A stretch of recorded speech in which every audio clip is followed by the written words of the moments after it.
Bread kitchen. Anna helps her grandmother in the bread kitchen, which she has since she was a little girl. Anna fell in love with the bread the very first time she smelled it. It was when her parents went on a trip, and Anna stayed at her grandmother's house. And in the morning, just as she heard the roosters crow, that aroma filled the entire casita. It was like a bit of warm heaven had floated down and covered her home. She remembers getting up in the darkness and staggering down to the kitchen, following the scent like a bee to fresh honey, not thinking, just moving.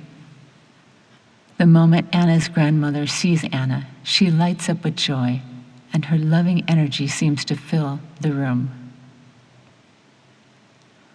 Anna would stop in the hall and just take a long, deep breath, breathing in the warmth, the love, and the security. As she breathes in deeply, she remembers and says out loud all of the things she is grateful for and all that she has been blessed with, from the great to the small. As her mind surrenders to the glory, she feels a gentleness overcome her body and her mind. Taking one more deep breath and letting it all out, she heads in for the day's work in the bread kitchen. The bread kitchen is the only kitchen in the little town, and all of the people come to the kitchen every day for Grandma's fresh baked bread and coffee. So many loaves must be mixed, rolled, put up high to rise in the heat, and then baked in the large stone stove. As Anna enters the kitchen, her grandmother has already been baking for hours, but she just smiles lovingly and nods in the direction of the kneaded dough. Grandma knows that it is Anna's favorite part of the day. Anna pulls the bowl of dough from the shelf and begins to knead it and work it. She begins to feel immersed in that loving energy that she saw in her grandmother, and it fills her entire mind, body, and spirit with peace and calm.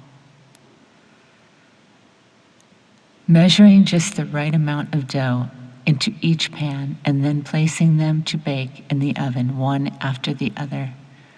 The oven is hot and the work is hard, but somehow Anna does not notice. She continues until all of the loaves have been baked for the first morning crowd, leaning back against the counter and absorbing the moment. Anna sees her grandmother, smiling as always and waving for her to join her. Anna's most cherished time has finally come. She smells the fresh brewed coffee, and she knows that it is not for the customers.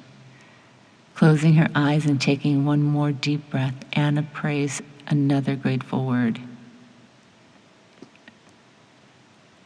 When she finishes with her work, Anna joins her grandmother in a cup of hot coffee and warm fresh bread and butter, melting over the sides, with that black butter jam that was just jarred in the fall. As Anna sips her coffee and takes a bite of that soft, warm bread, she thinks to herself, life don't get any better than this.